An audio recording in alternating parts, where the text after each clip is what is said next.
मतलब घसीटा हाथ पकड़ खींचते लेके गया है रूम। सुबह मुझे रूम ले गया और रूम में मेरे साथ गलत भी किया है वो, और उसके बाद लाके मुझे रोड में छोड़ भी दिया है वो। भाई सब बताई कि हमारे साथ गलत हुआ, बच्ची के साथ दुष्कर्म किया गया। हाँ बिल्कुल किया गया, कई लोगों के द्वारा। हाँ वो बोली 3-4 लोग थे, रूम के अंदर ले गए। हाँ यहाँ पुलिस अभी तक बोल रही थी मामला कायम है, और फिर मामला पता चलता है छेड़छाड़ का कायम है। बताइए कि आप लोग पीड़ित हैं जी, पीड़ित के साथ सहानुभूति दिखानी चाहिए, लेकिन क्या उल्टा मामले को दबाने की कोशिश? कोई सहानुभूति नहीं दिखाई दिया। ऐसा पुलिस वालों को बिहेव था कि हम चोरी किए हैं। तारीख थी 9 और 10 जून की दरमियानी रात, जब अस्पताल परिसर में इसी तरह का सन्नाटा छाया हुआ था। लेकिन जब सुबह हुई तो एक भूचाल सा आ चुका था, क्योंकि इसी अस्पताल के नाक कान गला विभाग में भर्ती एक महिला की नाबालिग लड़की ने अपने साथ गैंग रेप की घटना होने की बात कही। इस बात को लेकर जैसे अस्पताल प्रबंधन में भूचाल सा आ गया। जानकारी होने के बाद पुलिस अधिकारियों ने मामले को संज्ञान में लिया। मामले की गंभीरता को देखते हुए उस समय भी पुलिस शांत थी, लेकिन अस्पताल प्रबंधन के द्वारा एक के बाद एक बयान आते गए। जब घटना की हाल सुबह पीड़िता को बुलाया गया तो एक बार ये हुआ कि ऐसी कोई घटना नहीं हुई और पीड़िता अपने परिजनों के साथ वापस चली गई। लेकिन कुछ ही समय के बाद फिर इसी बात को लेकर बवाल हुआ और अंतोगत्वा उस पीड़िता को परिजनों के साथ फिर बुलाया गया। पीड़िता ने आरोप लगाया कि उसके साथ गैंग रेप जैसी घटना को अंजाम दिया गया है। इसके बाद जब अस्पताल प्रबंधन ने आनन फानन में बयान दिया तो उनके बयानों में ही विरोधाभास था, जिसे लेकर मामला एक बार फिर तूल पकड़ गया। मामला तूल पकड़ रहा था। पुलिस अधिकारियों ने मामले को गंभीरता से लिया। अमैया थाना प्रभारी शिवा अग्रवाल के द्वारा घटना के कुछ ही समय बाद आरोपी को गिरफ्तार कर लिया गया। उसके पास से वो मोबाइल फोन जब्त किया गया जिस मोबाइल फोन से पीड़िता के मोबाइल में चैट किया गया था।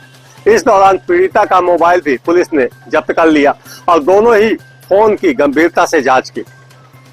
जब पीड़िता के बताए अनुसार पुलिस ने सीसीटीवी कैमरे की फुटेज तलाशना शुरू किया तो पता चला कि 1:15 में पीड़िता इसी अस्पताल से बाहर निकल रही है।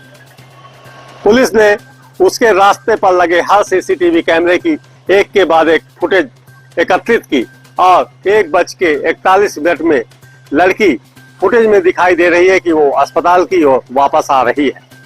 तकरीबन 27 मिनट के दौरान पुलिस ने 14 सीसीटीवी कैमरों की फुटेज एकत्रित की और जिसमें देखा गया कि लड़की आरोपी के साथ केवल चलती हुई नजर आ रही है।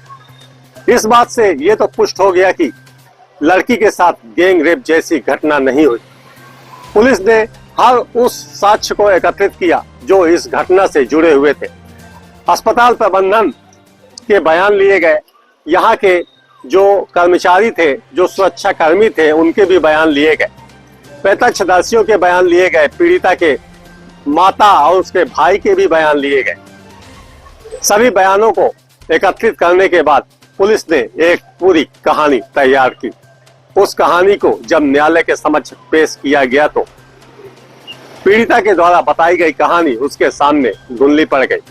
वो एक ऐसी कहानी थी जो पूरे मामले का आईना साबित हुई।